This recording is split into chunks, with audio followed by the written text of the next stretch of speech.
반갑습니다. 예양교회는 지난 한 2주 전인가요? 열방 선교 네트워크 강의를 위해서 목요일 긴 것 같습니다. 제가 강의를 하고 다녀왔는데 담임 목사님이신 백성호 목사님께서 말씀을 전해주셔서 시작하기 전에 잠깐 대화를 나눴습니다. 담임 목사님의 목회에 대한 생각과 또 여정, 또 신학교 이야기까지 제가 알고 있는 분들하고 많이 겹치더라고요. 그래서 나이가 이제 60대 중반으로 가니까 한국교회가 너무 좋은 것 같습니다.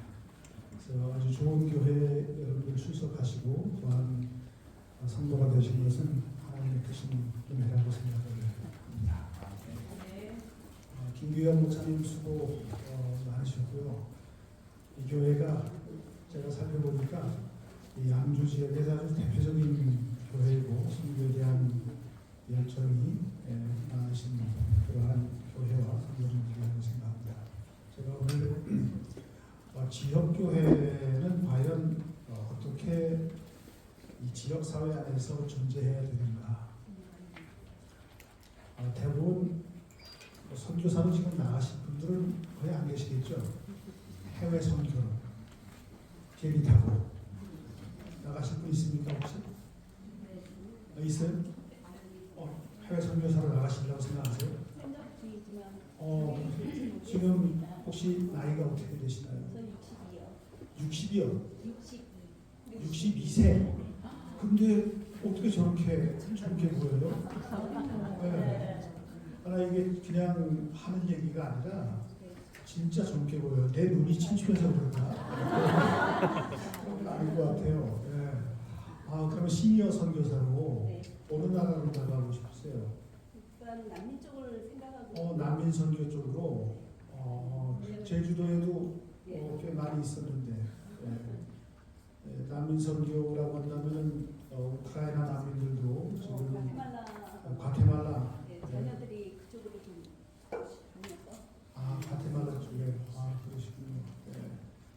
하나님께서 그 마음의 생각과 소원을 헤아리시고 잘 인도해 주실 줄 믿고 이번에 선교 학교를 통해서 지난주에는 권성찬 GMF 대표가 와서 선교란 무엇인가에 대해서 선교가 뭐라고 얘기합니까? 하나님께서 갖고 계시다라고 얘기하시죠. 하나님의 선교다라고 얘기하죠.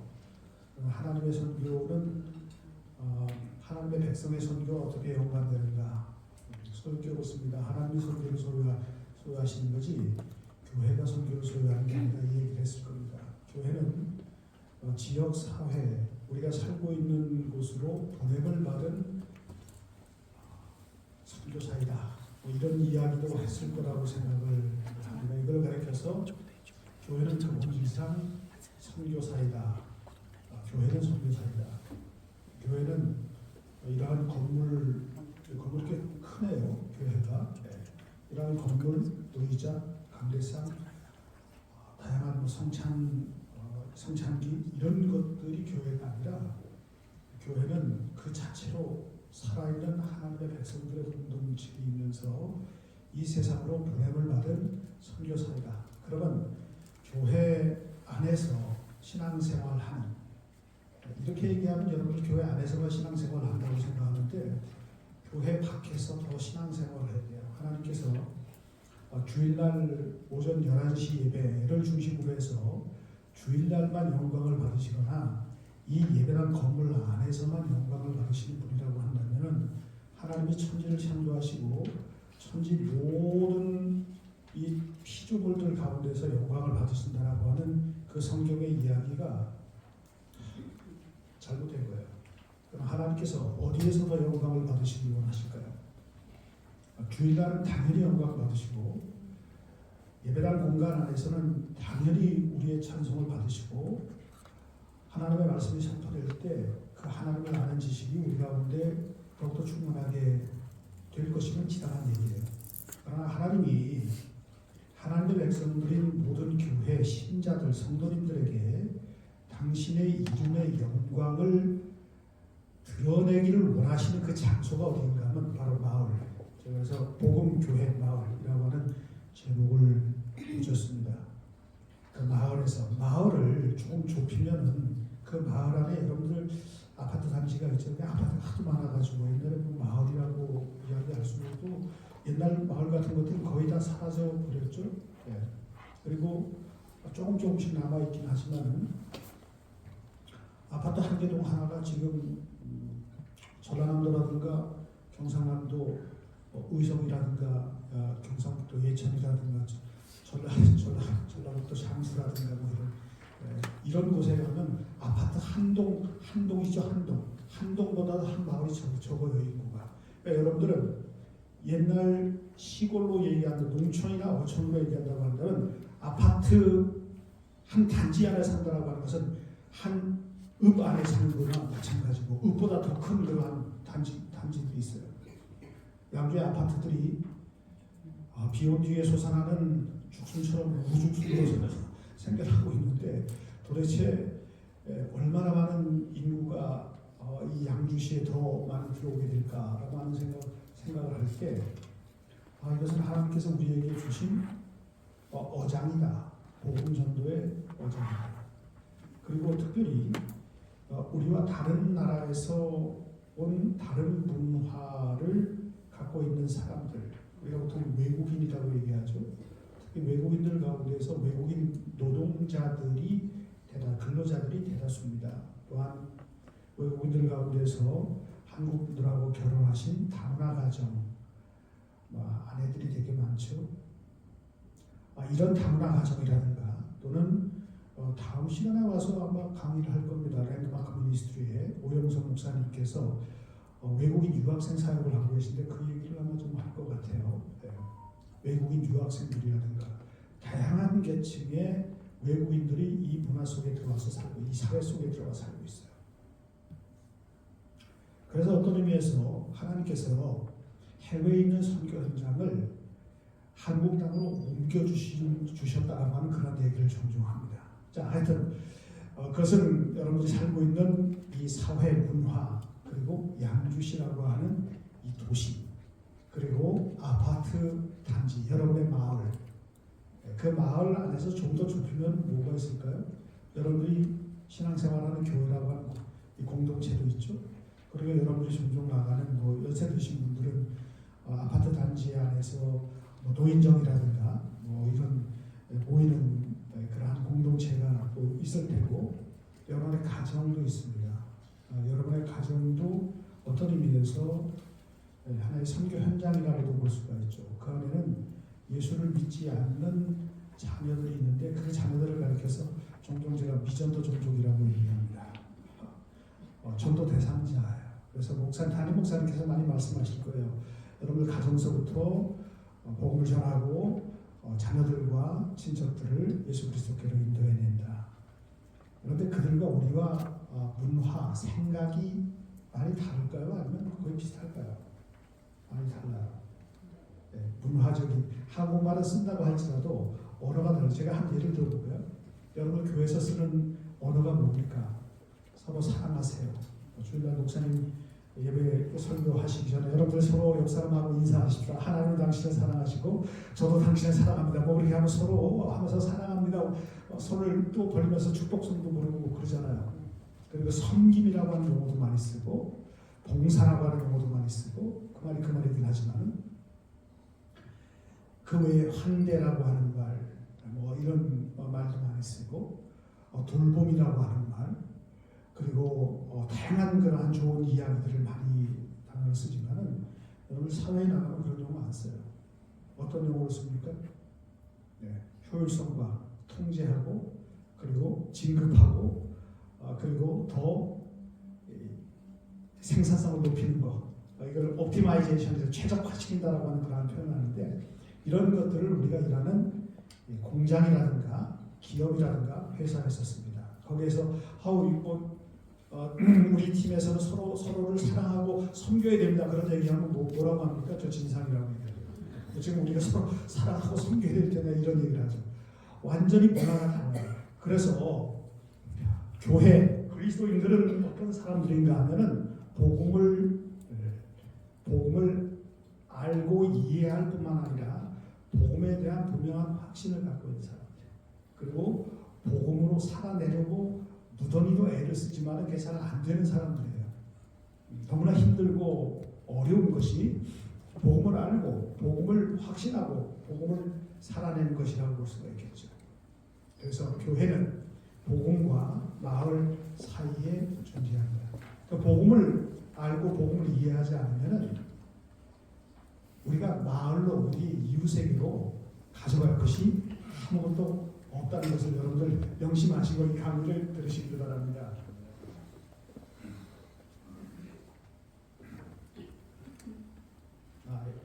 이거는 뒤로 제가 넘겼나요? 예. 자, 하나님의 선교에 대해서 제가 이야기를 할 때 이것은 그냥 여러분들 나눠드린 거기에서 그냥 읽으시기 바랍니다. 제가 로잔운동이라고 하는 세계 복음화를 위한 로잔 대회에서 오랫동안 국제 로잔이나 한국 로잔에서 사역을 하고 여러분 혹시 이야기를 들으셨는지 모르겠지만 지난해 9월 22일부터 28일까지 인천 성도에서 200개국에서 한 5,400명 정도가 참여해서 전 세계 복음화를 위해서 어떻게 이 복음주의 그리스도인들이 하나로 협력해서 예수 그리스도의 십자가와 부활의 복음을 증거할 것인가를 논의했습니다. 엄청난 대회였어요. 그러다 보니까 대회 전서부터 시작해가지고 대회 이후에도 약간 유튜브라는 거 아시죠? 유튜브. 그래서 유튜브로 공전도 하는 것을 가르쳐서 유반질리즘이라고 하는 표현을 쓰는데 유튜브 안 보시는 분 있습니까? 유튜브 안 보시는 분, 유튜브 안 보시는 분. 다 유튜브 보죠? 유튜브에 좋은 내용들이 많이 나타나죠. 많이 있죠. 유튜브에 좋은 내용들이 많이 있어요. 설교도 듣고. 그런데 유튜브가 좋은 내용만 있는 것이 아니라 엄청나게 이상한 내용도 있고 이단 사회비 교회 들어오다 보니까 신천지 금지합니다라고 하는데 여러분 유튜브를 통해서 여러분들이 신천지가 여러분들을 유혹을 합니다. 여러분 K컬처라고 하는 걸 아시죠? K컬처. 다 영어입니다. K컬처. 이게 뭡니까? 너무나 한글처럼 익숙해진 용어이기 때문에 어렵지 않죠. K컬처는 뭡니까? 한국 문화. 한국 문화가 어디에 전 세계에 확산이 됐습니다. 한국 문화 가운데서 어떤 것들이 가장 먼저 확산됐을까요? K-팝. K-팝이 뭔지 아시죠? 팝콘 하는 팝콘 튄다라고 하는 그런 뜻이 아니라 팝송이라고 하는 뜻이죠. K-팝 노래. 그 다음에 K-드라마도 있죠. 그 다음에 K-푸드도 있어요. 또 뭐가 있을까요? K 뭐가 있습니까? K가 여러 가지가 있는데 우리가 셀 수 없을 정도로 점점 더 많이 나올 겁니다. 그 가운데 하나가 K-컬트라고 있어요. K-컬트가 뭔지 아십니까? 컬트가 이단 사입이라고 하는 거예요. 전 세계에 흩어져 있는 한국 성도들이 요즘에 어려움을 겪고 있는 것이 무엇인가 하면 복음을 전하는데 이 이단 사이비들이 선교사님들이 복음을 전하는 것보다 더 열심히 복음을 전하는 거예요. 그 이단의 특징이에요. 이단은 목숨을 걸거든요. 근데 우리는 별로 목숨을 안 거는 특징을 갖고 있어요. 너무나 편안하니까. 그래서 아프리카라든가 남미라든가 아시아의 여러 지역에서 이란 가운데서 신천지 여러분들 들어오지 말라고 붙여놨던데 신천지 출입금지 그렇다고 안 들어오는 게 아니에요. 다 들어와 있어요. 여러분 유튜브를 통해서 들어오건 아니면 다양한 OTT라고 얘기하죠. 인터넷 기반으로 해가지고 다 들어오기도 하고 다 그래요. 이러한 모습들을 우리가 K-컬트라고 하는 이단 사이비가 전 세계에 확산되어 있는데 제가 아까 로잔 얘기하다 이 얘기로 넘어왔는데 로잔 운동을 하면서 이러한 일들을 많이 겪었습니다. 그래서 제가 로잔 운동은 WCC하고 연관된 것이 아니다. 물론 WCC에 반대하더라고 연관이 됐긴 됐죠. 그리고 다원주의가 아니다. 라고 하는 그러한 비디오를 제가 유튜브에 제가 올렸습니다. 촬영을 해가지고. 그런데 사람들은 뭐만 보는가 하면 부정적인 것들만 보더라고요. 그리고 알고리즘이라고 하는 거 아시죠? 알고리즘. 알고리즘은 영어인데 여러분들이 만일 오늘 네이버에서 혹은 다음이라든가 또는 다른 여러 가지 SNS라든가 이런 것들을 통해 가지고 나는 요리하는 방법, 봄동 요리하는 방법을 여러분들이 계속 몇 번 봤다고 한다면 다음에 네이버를 열 때는 그 앞에 쇼츠라고 하는 게 쇼츠가 뭔지 아시죠? 아주 짧은 영상이 있어요. 짧은 영상을 통해 가지고 자동적으로 여러분들에게 그러한 정보가 막 쏟아져 와요. 그러면 이걸 어떻게 알고 나한테 보냈지? 인공지능이 여러분들에게 보내는 겁니다.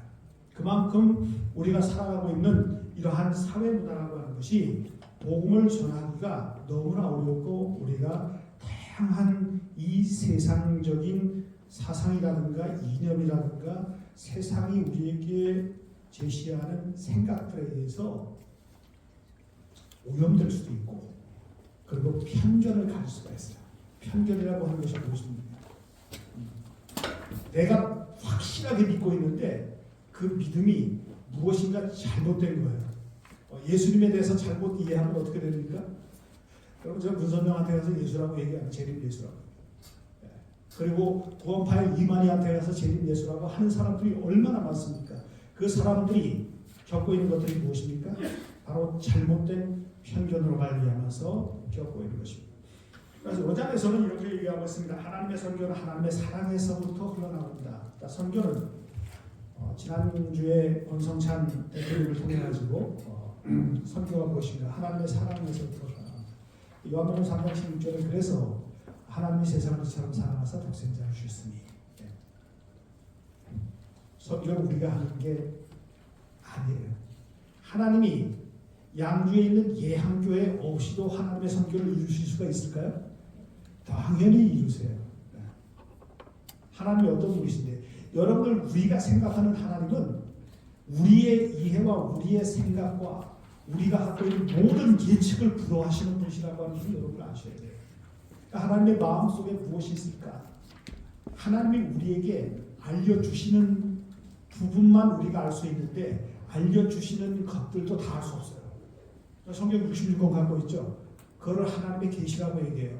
하나님의 계시가 뭐예요? 하나님이 당신 마음속에 있는 것을 우리에게 드러내서 보여주셨다라고 하는 거예요. 성경 66권 하나님의 계시, 하나님의 마음속에 있는 그 사랑의 놀라움을 보여주셨는데 여러분 그거 다 이해합니까? 목사님들 이해합니까? 우리 부모 김교호 목사님 이해하세요? 이해가 안 돼가지고 신학교에 장신대 가가지고 또 3년 동안 또 열심히 3년 넘게 공부했을 거예요. 열심히 신학을 공부하고 교회에서 목회를 하고 평생 동안 목회를 해도 하나님의 마음속에 있는 그 사랑, 그 계시의 그 오묘함을 다 알지 못할 거예요. 그러기 우리는 겸손하게 하나님의 말씀에 경청을 해야 돼요. 성경 1자라고 또 여기 써있네요. 성경을 통독하자. 통독을 100번을 통독해도 하나님의 그 오묘하신 뜻이 무엇인지 알 수가 없어요.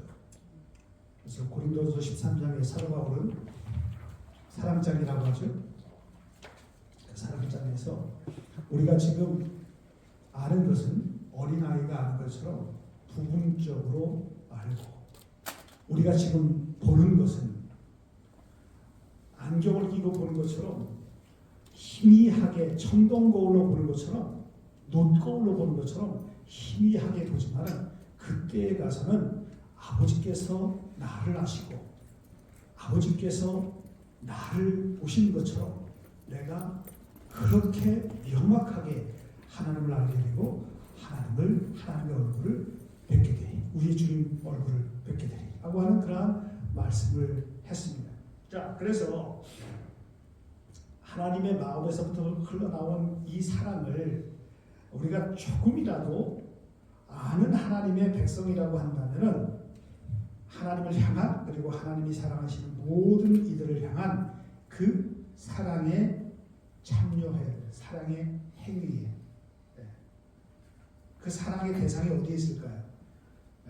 사랑의 대상이 우리 가정에도 있고 우리 아파트 단지에도 있고 우리 마을에 있고 이 도시에 있고 그리고 대한민국에 있고 열방에 있어요. 그러므로 이 세상은 다 하나님의 선교지예요. 어디를 간다라고 할 때 복음을 모르는 미전도 종족 혹은 미접촉 종족이라고 있습니다. 이런 용어들은 다 기억할 필요도 없지만은 그 사람들에게 들어가서 복음을 전하는 평생을 선교사로 헌신한 그러한 사람들이 있는 반면에 모든 하나님의 백성인 여러분들은 다 평생 동안 선교사로 헌신하신 분이에요. 자동적으로. 그 뭐냐? 일터의 그리스도인, 일상생활의 그리스도인이에요. 에브리데이 미셔너리예요. 여러분들이 가는 곳마다 복음을 전하죠.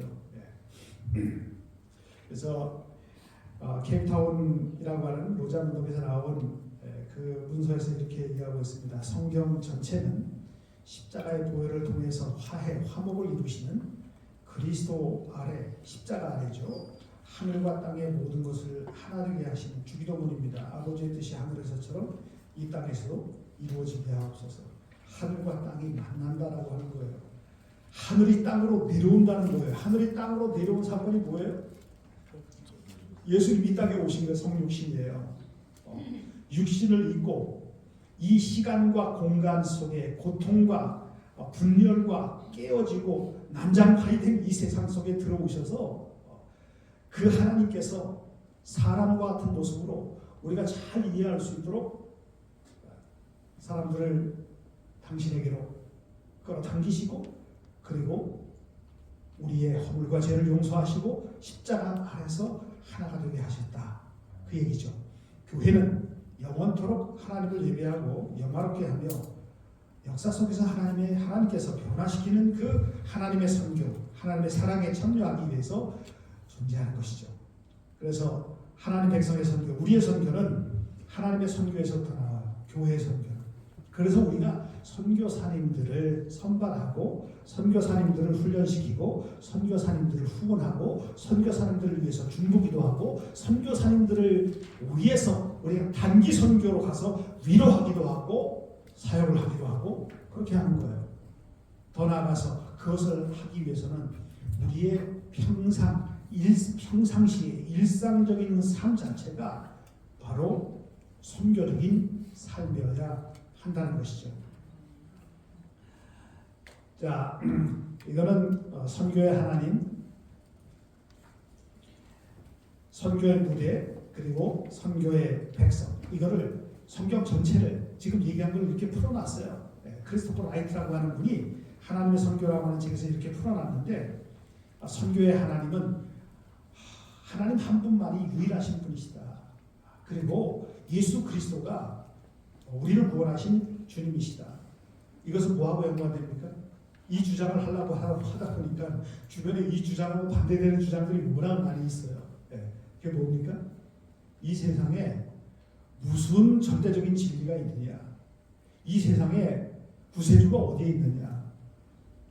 예수님께서 천의 몸에서 태어났다라고 하는 것을 어떻게 믿느냐라고 하는 진리에 대해서 반박을 하는 사람들이 요즘은 전도를 하려고 하다 보니까 옛날에는 전도지 갖고 와서 전도도 하고 그리고 아파트에 가가호고 방문하면서 전도도 하고 그리고 사람들에게 가까이 다가가서 전도도 하고 서울역에 가서 전도도 하고 했지만 지금 됩니까 안 됩니까? 됩니까 안 됩니까? 되긴 돼요. 하셔야 됩니다. 그럼에도 불구하고 사람들의 마음이 어떻습니까? 점점 더 각박해지고 아예 쳐다보지도 않고 아예 무시하거나 무시도 안 해요. 그냥 아예 쳐다보지도 않고 손도 내밀지도 않고 그냥 지나가는 사람들이 얼마나 많은지 알 수가 없습니다. 이것이 오늘날 우리 한국의 그리스도인들이 성도님들이 직면하고 있는 복음 전도의 현장입니다. 그러면 해외 선교는 어떨까요? 해외 선교는 뭐 더 말할 나위 없이 어렵죠. 그런데 어떤 분들은 그런 얘기합니다. 한국에서 전도하기가 해외 선교지에서 전도하는 것보다 더 어렵다.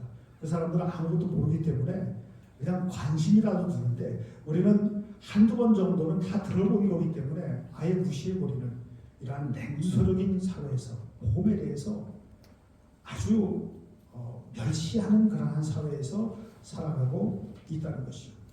선교적인 백성은 어떤 백성이냐? 여러분을 하나님께서 여러분을 선택하셨어요. 그리고 부르셔서 구속하셨어요. 그리고 여러분들과 약속을 하셨어요. 어떤 약속을 하셨어요?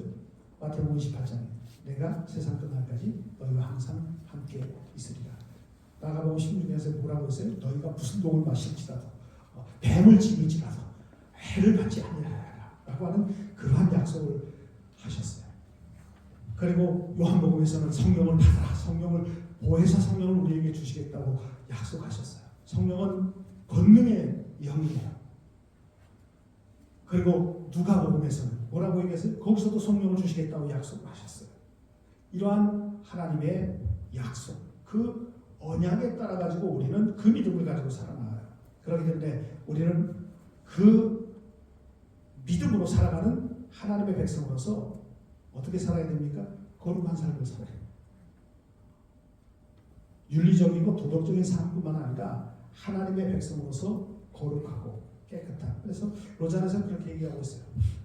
HIS라고 얘기하는데 Humanity, Integrity, Simplicity라고 하는데 번역을 하면 겸손과 온전함, 청렴함과 그리고 단순하고 소박한 삶이에요.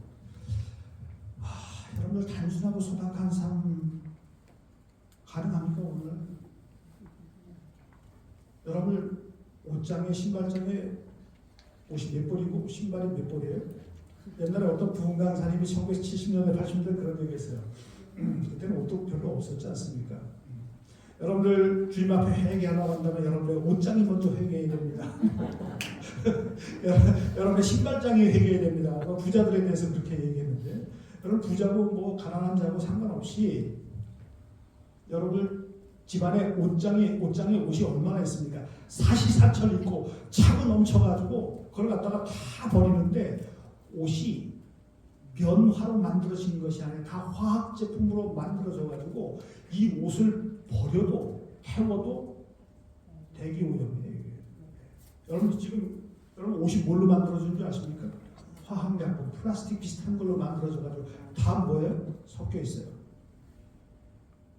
이런 일들이 벌어진다는 것이죠. 거룩하게 산다라고 하는 것, 하나님의 형상대로 창조된 하나님의 백성이 거룩하게 산다라고 하는 것은 너무나 힘든 거예요. 그래서 하나님을 알고 복음의 백성이 되지 않으면 이 세상 죄와 악으로 가득 차고 그리고 불순종으로 가득 찬 이 세상에 가까이 얘기하면 우리 마을에 그리고 우리 아파트 단지에 가져갈 것이 없다는 얘기예요. 아파트 단지 생각하면 뭐 어떻습니까? 15층 이상에 사시는 분, 상권 15층 이상에 사시면 15층 이상에서 내려올 수 있는 출구는 하나밖에 없죠. 철문 하나. 아파트는 철문 하나고 1층에 사시는 분들은 뭐 베란다로 뛰어내리셔도 돼요. 그런데 한 3층 이상만 돼도 철문 하나밖에 없죠. 철문 하나. 그 아파트 단지에서 옆집에 철문을 뚫고 들어가는 게 얼마나 어렵습니까? 열어줍니까? 안 열어줍니까? 안 열어줘요. 어떻게 됩니까? 여러분들이 만날 때마다 여러분의 삶의 진실한 모습을 복음을 안고 있고 복음을 품고 있는 사람들의 그 모습을 여러분들의 마을에서 동네에서 아파트 단지에서 사람들과 만났을 때마다 보여줘야 돼요. 예수 믿는 사람들을 얼마나 냉소합니까? 아주 냉대합니까? 난 예수 믿고 천당 가세요라고 얘기하면 네가 가는 천당은 내가 안 가. 뭐 이런 식으로 얘기합니다. 또 우리는 뭐라고 기분 나쁘니까 저런 것들을 위해서 예수님께서 십자가에 못 박혀 돌아가셨다니 에이 그럼 지옥이나 가라. 이렇게 이야기할 수도 없는 거 아닙니까? 이러한 세상 문화 속에 살고 있어요. 이게 바로 우리가 살고 있는 사회 문화예요. 이것이 바로 선교의 무대예요. 우리가 살아가고 있는 일상의 삶이라고 하는 것이죠. 안 넘어가네요? 저쪽이 넘어갔나요? 네. 너무만 넘겼네요. 네. 그래서 우리가 살아가는 사회 문화뿐만 아니라 우리 개인과 사회 문화, 하나님의 창조 세계 전체가 다 고통을 당하고 있어요. 우리만 고통당하는 게 제가 아프리카 케냐에서 선교 사역을 했는데 사자를 보러 갔어요. 마사이 마라에. 여러분들도 꼭 한번 가보세요. 사자를 보러 갔는데 사자는 본능에 따라서 움직여요. 모든 동물들은. 식물도 마찬가지예요. 하나님의 창조물, 피조물 가운데. 그런데 본능 가운데에서 인간 피조물 가운데에서 그 본능을 자기의 의지로 말미암아서 개발하고 발전시키고 하나님의 섭리와 뜻과는 반대로 나가는 그러한 종류가 있어요. 딱 한 종류가 있어요. 그게 어떤 동물인지 아세요? 인간이에요. 하나님의 형상대로 창조된 인간. 하나님께서 우리에게 자유의지를 주셨어요. 그래서 선과 악을 알게 하는 나무를 동산 중앙에 놓아두셨어요. 그리고 우리는 유혹을 받았어요. 인간은 원래 유혹을 받는 존재예요. 자유의지가 있기 때문에 유혹을 받는 존재예요. 자, 여러분들 라이언 킹이라고 하는 애니메이션을 보신 적이 있을지 모르겠지만은 라이언 킹은 의인화시킨 것이지 사자가 검찰에 기소되거나 아니면은 무슨 탄핵을 당하거나 그런 거 봤습니까? 사자왕이? 없어요. 하이에나가 우리가 볼 때 나쁜 짐승이다라고 해가지고 하이에나를 살인죄로 말미암아 하이에나가 무슨 아주 연약한 동물을 죽였다라고 해가지고 하이에나를 검찰에서 20년형으로 해가지고 감옥에 가뒀다. 이런 건 한 번도 보신 적이 없잖아요. 그리고 하이에나가 창고를 짓고 그 안에다가 큰 동물들을 잡아가지고 냉동고를 만들어가지고 거기다가 집어넣고 아주 편안하게 삶을 산다. 사자가 무슨 큰 집을 줬다 이런 거 보셨습니까? 없습니다. 인간만이 집을 지는 존재이고 인간만이 창고를 지는 존재이고 인간만이 과학 문명 기술을 발전시키는 존재예요. 왜 그렇습니까? 하나님께서 주신 창조의 능력 때문에 그렇습니다. 하나님은 창조하시는 하나님이시고 인간도 하나님의 형상을 담고 하나님의 성품을 닮아서 우리도 창조합니다. 그런데 인간이 만들어 놓은 인간의 과학기술 문명의 창조라고 하는 것이 하나님의 뜻과 어긋날 때는 어떤 현상이 벌어지는가? 하나님 만든 세상을 다 파괴시켜요. 이런 일들이 우리에게 벌어지는 거예요. 그렇기 때문에 구원이라고 하는 것은 개인과 이 사회 문화 속에 살고 있는 사람들뿐만 아니라 하나님의 모든 창조 세계를 다 회복시키는 것. 이것이 바로 예수 그리스도의 십자가의 능력이다라고 하는 거예요. 그래서 우리는 요한계시록으로 하면 뭘 얘기합니까? 창세기서부터 66권 마지막까지 가면 뭐예요? 새 하늘과 새 땅. 새 하늘과 새 땅이라고 하지 말고 새 인간만 하면 되지 않습니까? 땅과 하늘은 다 무너져버리고 그냥 새 인간만 어딘지 모르는 저쪽에 어디 가가지고 거기다 하나님께서 마련해 주신 우리가 보통 천국 천당이라고 하는 거기 들어가면 다른 건 다 무너져도 그런 생각을 갖고 있습니까? 새 하늘과 새 땅 우리가 이해하지 못하고 알 수 없는 그러한 놀라운 새 하늘과 새 땅이 나타나는 겁니다. 자, 그래서 이 세 가지, 다섯 가지를 얘기하는데 처음에는 예수 그리스도의 주권인데, 자, 제가 이걸 읽을게요. 부활하신 주님께서 제자들에게 이렇게 말씀하셨어요. 승천하시기에 하늘과 땅의 모든 권세를 내게 주셨으니 그러므로 너희는 가서 뭐 하라고 했습니까? 모든 민족에게 제자를 삼아 모든 민족으로 제자를 삼아 아버지와 아들과 성령의 이름으로 세례를 주고 가르쳐 지켜 행하게 하라. 그리고 그 다음에 말씀 약속이에요. 아까 말씀드린 내가 세상 끝날까지 너희와 항상 함께 있으리라. 이거 다 배우시죠? 여기서 가장 중요한 게 뭐예요? 18절부터 20절까지인데 어디가 가장 중요해요? 모든 민족으로 제자를 삼아. 그걸 가장 중요하다고 얘기하는데 아니에요. 뭐가 가장 중요한 줄 아세요? 지금 그림 보여줬잖아요. 가운데 있는 별표, 노란 별표 뭐예요? 예수 그리스도의 주 되심. 이게 뭐예요? 하늘과 땅의 모든 권세는 누가 가지신 거예요? 하나님의 아들 예수 그리스도, 하나님이신 예수 그리스도께서 다 소유하고 계신 거예요. 여러분들 권력이라고 하는 거 여러분들 좋아하세요? 권력이 뭔지 잘 모르시죠? 지금 밖에서 오늘도 아주 피가 터져라 싸우고 있잖아요. 뭐예요? 탄핵 반대, 탄핵 시켜야 된다, 탄핵을 반대한다라고 해가지고 광화문, 서울역, 시청, 온갖 전 지방에서 이제 다음 주에 결과가 나온다고 해가지고 난리를 치고 있거든요. 이게 뭐예요? 뭐 때문에 그래요? 그 사람들 왜 싸워요?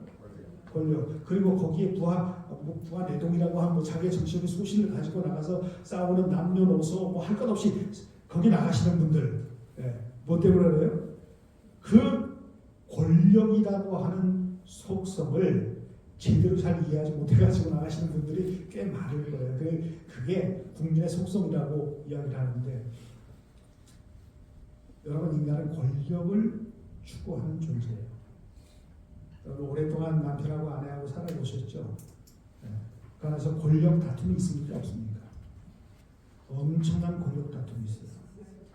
엄청난 권력 다툼이 있어요. 그래서 인간은 원래 권력을 향한 의지로 충만한 존재이다. 권력은 뭐예요? 권위와 권세와 힘이라고 하는 뜻이에요. 힘 자랑을 하기를 원하죠. 인간은 본래. 그래서 아담과 이브가 동산 중앙에 있는 그 선악을 알게 하는 그 나무를 따먹을 때 너도 네 눈이 밝아져서 하나님이 보는 것을 보게 되고 너도 하나님처럼 되리라 라고 하는 그 사탄의 유혹을 받았던 거예요. 그게 뭐예요? 힘의 문제에서 힘. 그 힘과 권세, 하늘과 땅에 있는 모든 힘과 권세를 로마의 황제가 갖고 있는 것도 아니고 미국의 대통령이 저렇게 날뛰고 있지만 트럼프가 날뛰고 있지만 트럼프가 갖고 있는 것도 아니고 러시아 그 광활한 땅을 다스리고 있는 푸틴이라고 하는 사람이 갖고 있는 것도 아니고 어떤 정치가나 역사 속에 있었던 권력자가 갖고 있는 것이 아니라 하늘과 땅을 창조하시고 이 하늘과 땅을 새롭게 하시고 심판하실 우리 주 예수 그리스도께서 그 권세와 권능을 갖고 계시다는 거예요. 그 고백 가운데서 뭐가 나와요? 그것 때문에 여러분들 내 힘을 의지하지 않고 우리 주님의 힘을 의지할 때 우리는 어디로 가야 됩니까? 열방들 가운데로 들어가서 열방의 아파트 단지예요. 양주에 많이 있는 외국인 노동자들이에요. 외국인 유학생들이에요. 다문화 가정들이에요. 하나님께서 선교 현장을 이 땅으로 옮겨주셔가지고 우리가 그 일을 위해서 예향교회가 이곳으로, 여기가 고읍인가요? 고읍동인가요? 고읍동 이 자리로 보냄을 받았습니다. 담임 목사님서부터 모든 성도들이 아버지와 아들과 성령의 이름으로 이곳으로 보냄을 받아가지고 여기에서부터 여러분들이 주일날 예배를 드리고 예배당 공간을 벗어나서 축도를 받고 세상을 향해 나갈 때서부터 하나님의 이름을 더 영화롭게 하기 위해서 소돔과 고모라와 같은 그러한 세상으로 소돔과 고모라와 같은 바벨론과 같은 여러분의 가정으로 들어가는 거예요. 제발 여러분의 가정은 바벨론처럼 되지 않기를 바랍니다.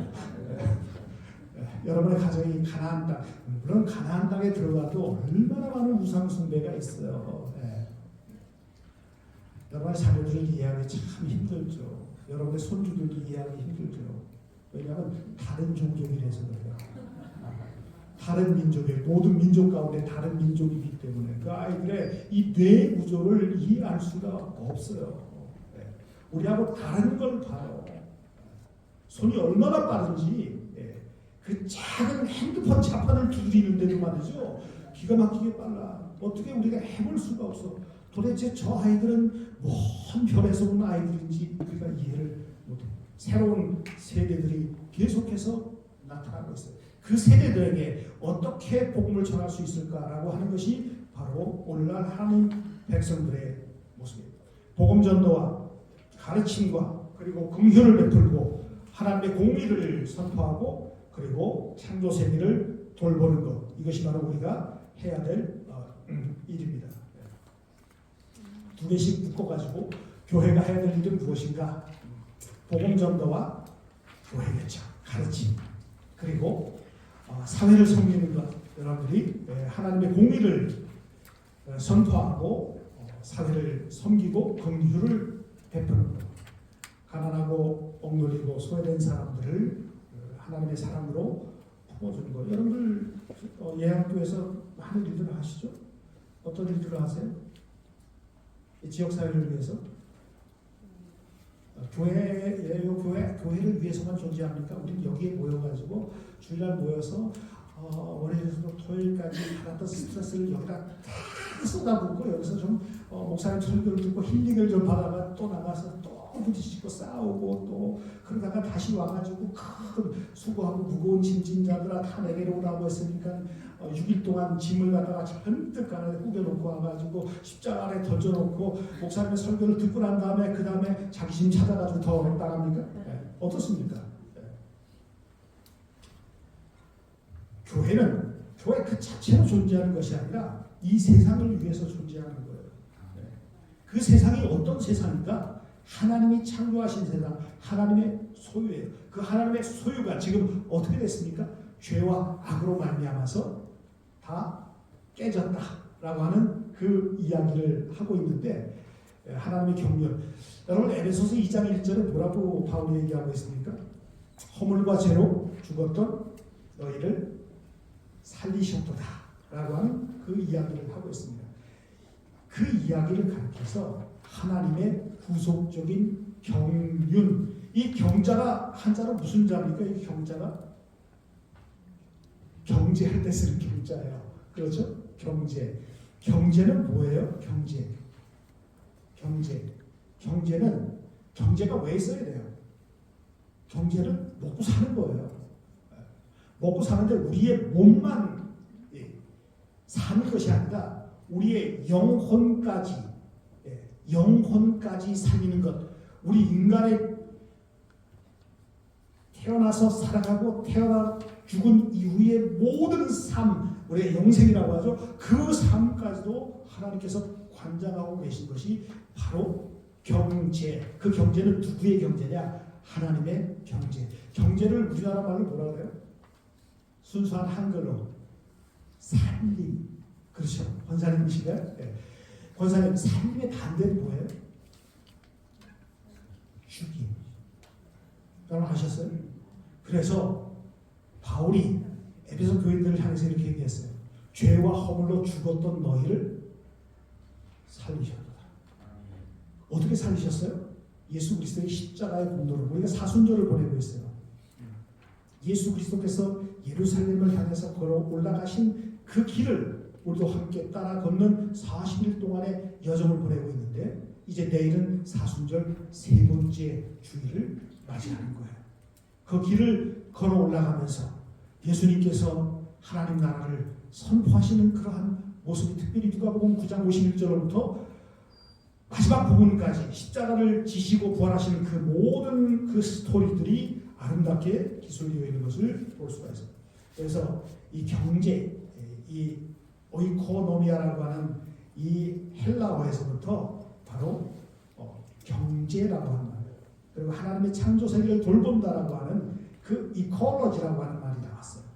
이거 뭐냐? 하나님의 집의 살림살이. 여러분 교회를 뭐라 그래요? 교회도 오이코스라고 합니다. 하나님의 집이라고 합니다. 그래서 에베소서 2장 마지막 부분에서 너희가 성령 안에서 하나님의 집을 만들어 나가는 하나님의 권속이다. 하나님의 식구다. 식구는 뭐예요? 먹을 식자에다가 입구, 먹는 입들이라는 먹는 입들. 그래서 요한복음 6장에서 주님께서 오병이어 사건을 일으키시고 교훈을 주실 때 너희 조상들은 광야에서 만나와 메추라기와 반석에서 나는 물을 먹고 마시고도 죽었거니와 내가 주는 이 떡을 먹는 자마다 줄이지 아니하고 죽지 아니하고 영생을 얻을 것이다. 그것이 바로 뭐예요? 바울이 얘기했던 에베소서 2장 1절 마지막 절까지 나와 하나님의 경제, 하나님의 살림을 얘기하는 거예요. 그것을 위해서 우리는 열방을 향해 나가는 것이죠.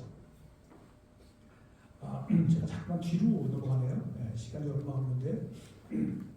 자, 이거는 뭘 얘기하는가 하면은 우리가 아까도 얘기했지만은 주일은 이런 거예요. 우리는 주일을 잘 지켜야 돼요. 예수님께서 부활하신 날이기 때문에. 그러나 평일에 대해서 평일은 뭐 교회도 안 나오고 그러니까 뭐 여러분 교회에 가는 거하고 여러분 자신이 교회가 되는 거하고 무슨 차이가 있습니까? 내가 교회다라고 하는 그런 이야기 들어보셨어요? 내가 교회다. 내가 교회다. 너희 몸이 하나님의 성령께서 거하시는 거룩한 전인 줄 너희가 알지 못하느냐? 그러므로 너희 몸을 우상 숭배하는 그러한 우상 숭배의 전당으로 삼지 말고 하나님이 기뻐하시고 하나님이 원하시는 그러한 거룩한 산 제사를 드리는 합당한 제사를 드리는 하나님의 전이 될지라. 예배하는 그러한 영적으로 예배하는 몸으로 예배하는 그러한 하나님의 백성이 될지라 라고 얘기를 하고 있습니다. 여러분 우리가 어디 가든지 간에 정치, 경제, 사회, 문화, 직장 모든 곳에서 하나님의 영광을 위해서 하나님의 살림의 역사를 누립니다. 여러분 인간의 기쁨이 어디에 있는 줄 아세요? 사람의 기쁨, 행복이 어디에 있는 줄. 우리의 행복, 우리의 기쁨, 즐거움이 어디에 있어요? 예수 믿어보면은 하나님이 나의 기쁨을 채워주기 위해서 그저 기도하시는 분들이 있어요. 그 기도를 약간만 바꿔보면은 놀라운 기쁨이 찾아와요. 내가 하나님을 위해서 하나님의 기쁨을 위해서 내가 하나님을 기쁘게 해드리고 하나님을 즐겁게 해드리기 위해서 내가 어떤 일들을 해야 될까라고 하는 그 생각을 깊이 하면 할수록 뭐가 오는 줄 아세요? 하나님께서 나에게 기쁨을 주세요. 그게 기독교의 역설이에요. 그게 우리가 자꾸만 뭘 간구하잖아요. 그것보다도 하나님 어떻게 하면은 내가 주님을 기쁘시게 해드릴 수가 있을까요? 그걸 할 때 성령께서 우리 안에 들어오셔서 우리의 삶을 변화시켜 주신 거예요. 그것이 어디에서 나타나는가 하면은 예배 드릴 때 나타나요. 그리고 예배의 그 기호를 가지고 일주일 동안 세상에 나가서 예배하는 삶을 살아나가는 거예요. 예배할 때 어디가 움직입니까? 가장 먼저 움직이는 게 머리가 움직여요? 머리가 움직이는 게 아니라 우리의 오장육부가 움직여요. 예배할 때 하나님의 영광을 향해서 하나님의 영광으로 말미암아서 하나님의 기쁨으로 말미암아서 우리의 오장육부 가운데 가장 먼저 뛰는 게 어디예요? 심장이 뛰는 거예요. 심장. 여러분 예배드릴 때 심장이 뛰세요? 여러분 위가 막 움직입니까? 십이지장이 움직입니까? 뒤쪽에 있는 췌장도 움직입니까? 오장육부가 다 그걸 뭐라 그러죠? 전율이라고 해요. 전율. 우리의 몸 자체가 전율이 돼가지고 우리의 영이 기뻐하는 거예요. 우리가 찬양할 때 내 영 기뻐 노래합니다 뭐 이런 찬양도 하잖아요. 내 영 기뻐 노래합니다라고 하는데 몸은 가만히 있어요? 아닙니다. 우리의 몸과 영혼이 우리의 몸이 하나님의 영광을 향해서 오장육부가 움직이고 우리의 몸 전체가 하나님을 향할 때 그게 뭐예요? 복음의 순종이 믿음의 순종이 일어나는 거예요. 그 믿음의 순종은 교회당을 벗어났을 때 믿음의 순종이 일어나게 되는 것입니다. 자, 시간이 얼마 없기 때문에 우리 한국 사회가 겪고 있는 그러한 현실 자체가 저출산, 초고령 사회라고도 얘기하며 인구 절벽이라고 얘기도 하고 지역 사회 소멸이라고 얘기도 하며 다양한 그 현상들이 벌어지고 있어요. 우리가 코로나 지난 3년 동안 코로나 때 기억납니까? 이건 다 마스크 안 쓰고 이렇게 다들 모여 있는데 어떻습니까? 인간 원래 망각을 잘하는 동물이에요. 전 세계적인 팬데믹이 엊그제 일어났던 것 같은데 지금은 어떻습니까? 지금은 뭐 그냥 평상시에 아주 아무것도 없었던 것처럼 그렇게 살아나가시는데 언제 또 이런 일들이 일어날지 알 수 없어요. 그럼 뭐 때문에 그렇게 됐습니까? 인간이 만든 죄악 때문에. 그런 세상에서 우리가 살아가고 있다는 것이죠.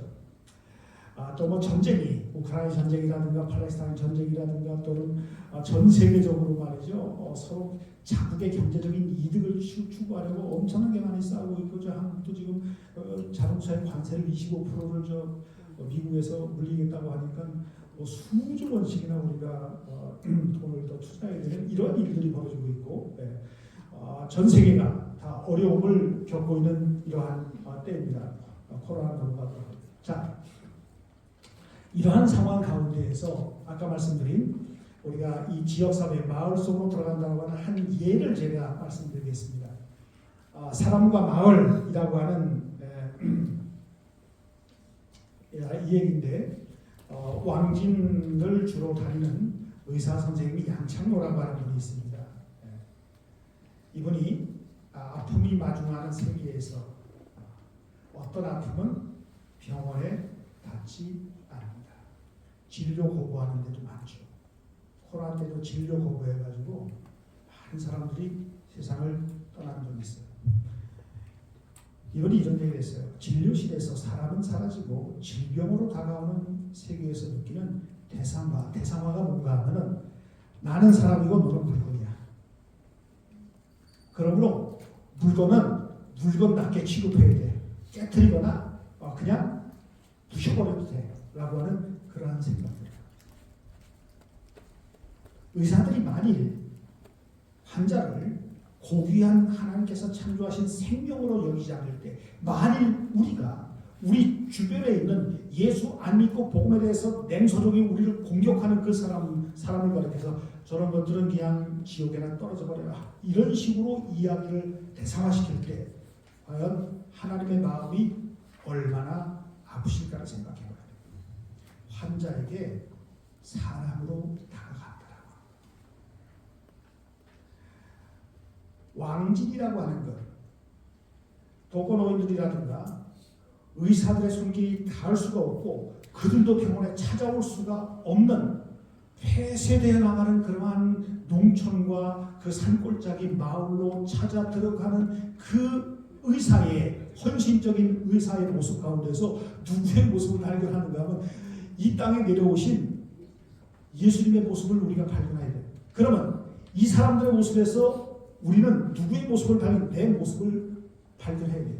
내가 예수님처럼 복음을 알지 못하고 죄와 허물로 죽어가고 있는 사람들 속으로 들어가는 이걸 가리켜서 성육신적인 삶이다. 그래서 제가 무슨 삶의 성육신 그리고 시간의 성육신 그리고 공간의 성육신 그 시간 속으로 다른 사람의 시간 속으로 들어가는 거예요. 다른 사람이 살고 있는 삶의 공간 속으로 들어가는 거예요. 제가 여러분의 이해를 돕기 위해서 이 예를 쓴 거예요. 왕진이라고 하는 것이 무엇인가? 한 사람이 거주한 시간과 공간 속에서 그 사람의 삶의 맥락이 들어온다. 그 사람이 어떻게 살아가고 있는지 이 안에 들어갔을 때 우리의 마음이 움직이는 거예요. 그래서 선교는 뭐예요? 하나님의 선교는 하나님의 마음에서부터 흘러나오는 사랑이네. 사랑. 우리의 마음에서부터 하나님의 사랑이 차고 넘쳐서 우리의 마음으로 흘러 들어왔고 그 하나님의 사랑이 우리의 마음 속에서 다른 사람에게로 흘러간다. 이걸 요즘에 젊은 사람들 플로잉이라고 얘기하는 플로잉. 그런데 성경에서는 오버플로잉이라고 해요. 차고 넘친다라고 하는 거예요. 하나님의 사랑이 흘러서 차고 넘친다. 의사가 환자의 문지방을 넘고 생활 공간에 들어가야 보이는 것들이 있다. 기독교는 영의 종교입니까? 몸의 종교입니까? 영적인 종교입니까? 몸의 종교입니까? 영적인 종교예요. 그런데 그 영이 영으로만 머물러 있지 않고 몸으로 표현되어야 되는 점. 예수님께서 말씀하셨어요. 길을 가다가 헐벗은 사람 있으면 네가 옷을 입을지어다. 배고픈 사람은 네가 먹고 배부를지어다. 말만 하면 뭐예요? 바리새인들. 이율배반주의. 이건 복음이 아니에요. 복음은 뭐예요? 그 사람들이 삶의 상황 속으로 들어가야 돼요. 그래서 이렇게 얘기하고 있어요. 독거노인들의 병의 지표는 바뀌지 않더라도 의사와 환자의 관계는 언제든지 바뀔 수가 있다.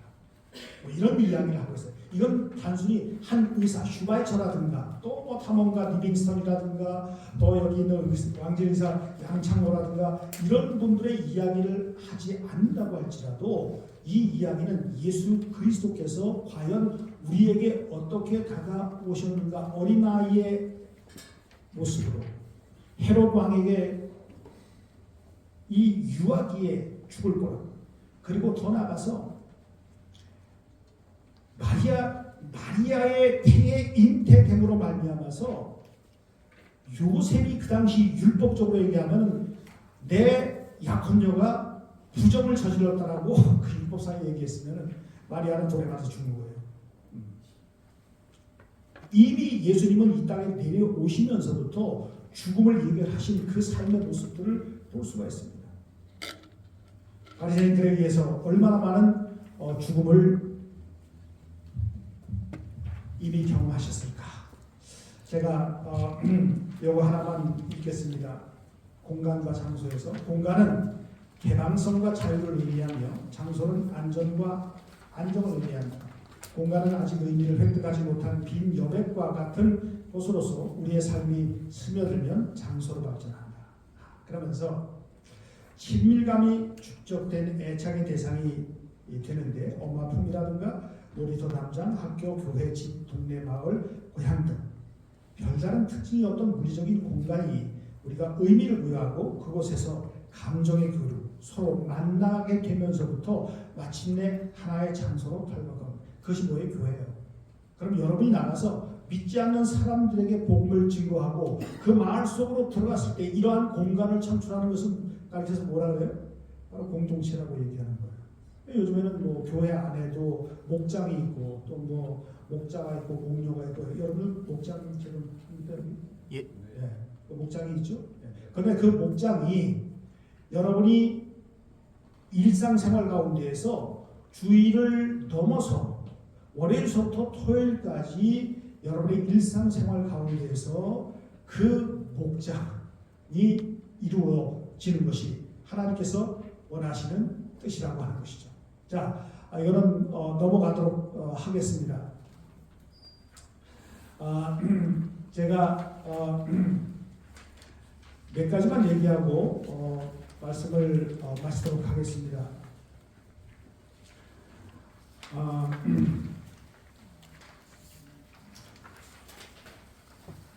이것만 한번 보시죠. 제가 이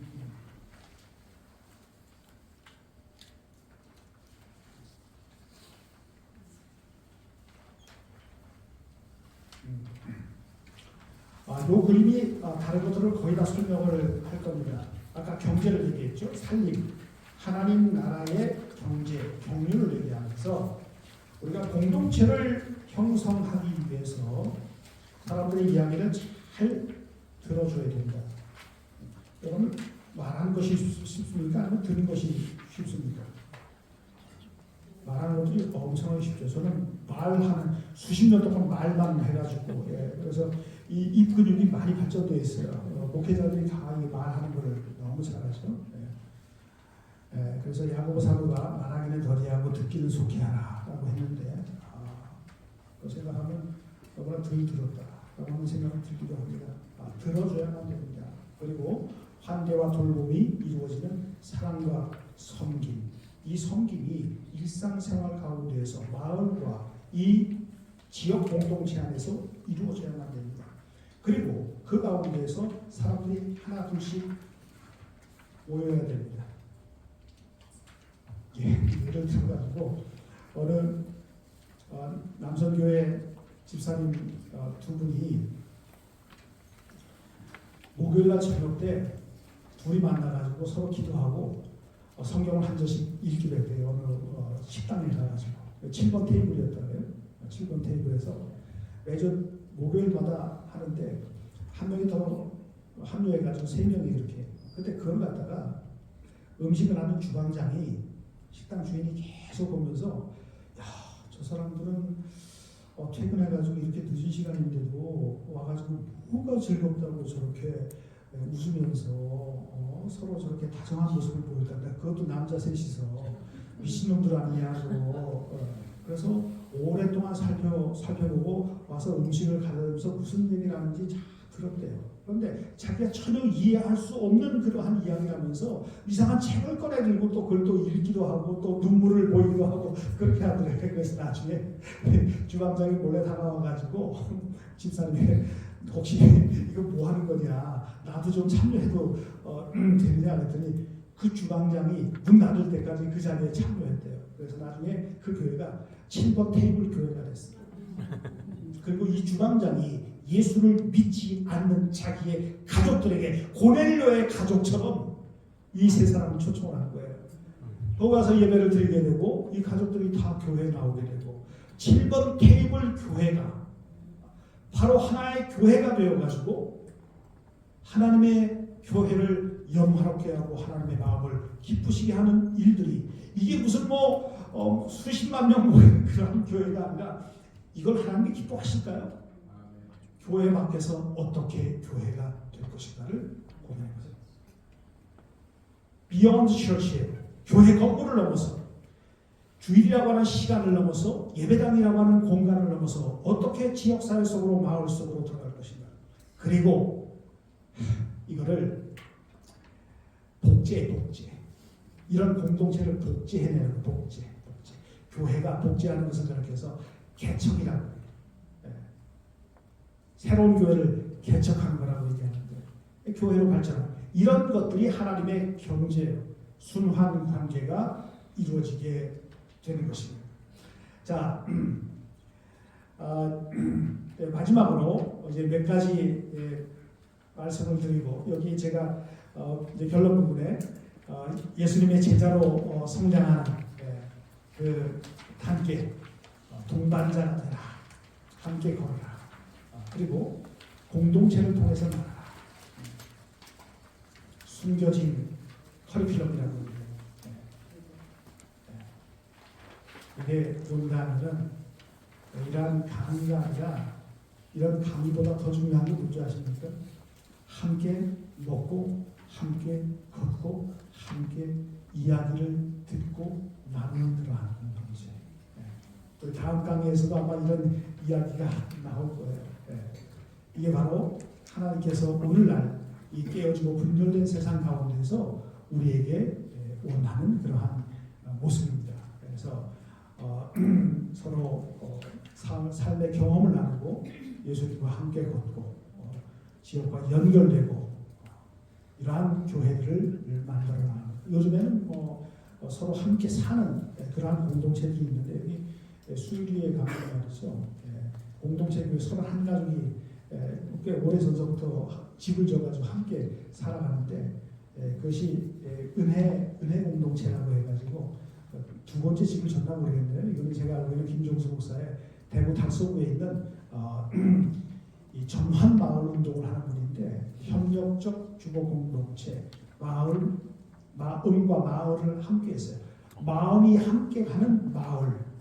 그래서 이렇게 집을 지어가지고 함께 살아가는 그러한 공동체 교회의 모습을 지었고, 제가 알고 있는 일산에 있는 한 감리교회 목사님은 이렇게 목공을 하면서 지역사회에서 또 카페를 하고 목공을 하고 교회가 하나가 돼가지고 이런 일들을 하는 사례들도 있고, 영국 런던의 일터교회라고 하는 거, 이러한 교회들이, 작은 교회들이 곳곳에서 일어나고 있습니다.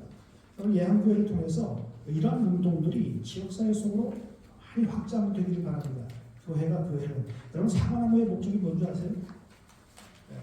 제가 잘 아는 우리 김종인 목사님이 강의 시작하기 전에 항상 얘기하는데, 사과나무의 목적은 사과 열매를 많이 맺는 것이 아니라 또 다른 사과나무를 만드는 거라고 해요. 또 다른 사과나무. 접붙임을 받아가지고 더 맛있는 열매를 맺을 수 있는 그런 사과나무를 만드는 것. 이것이 바로 사과나무의 목적이라고 이야기를 합니다. 이러한 모습들, 아까 말했던 교회와 삶이 분리되지 않는 은혜 공동체. 제가 시간을 좀 초과했는데 여기서 마치도록 하고, 제가 여러분에게 드린 두 개의 질문들이 있습니다. 어떻게 우리가 교회가 될 것인가? 이러한 사연을 하는 가운데서 어떻게 하나님의 백성 교회로서 우리가 하나님께서 우리를 부르시고 우리를 보내신 그 목적을 잘 성취할 수 있을까? 그런 고민을 해보시고 어디 멀리 열방 가운데 들어가지 않는다고 할지라도 여기가 바로 하나님께서 나를 부르신 부름의 장소이고 여기가 바로 나를 하나님께서 보내신 장소이다 라고 하는 것을 여러분들 깊이 깨달으시고 행복한 삶을 사시기 바랍니다. 기쁜 삶을 사시기 바랍니다. 그 기쁨은 하나님에게서 나오는 것입니다. 우리가 스스로 인간적으로 만들어낼 수 있는 기쁨이 아니라 하나님께서 우리에게 주신 기쁨으로 여러분의 기쁨이 배가 되길 바라고 30배, 60배, 100배의 그 놀라운 결실을 맺는 여러분의 삶이 되시기를 간절히 바랍니다. 잠깐 기도하겠습니다.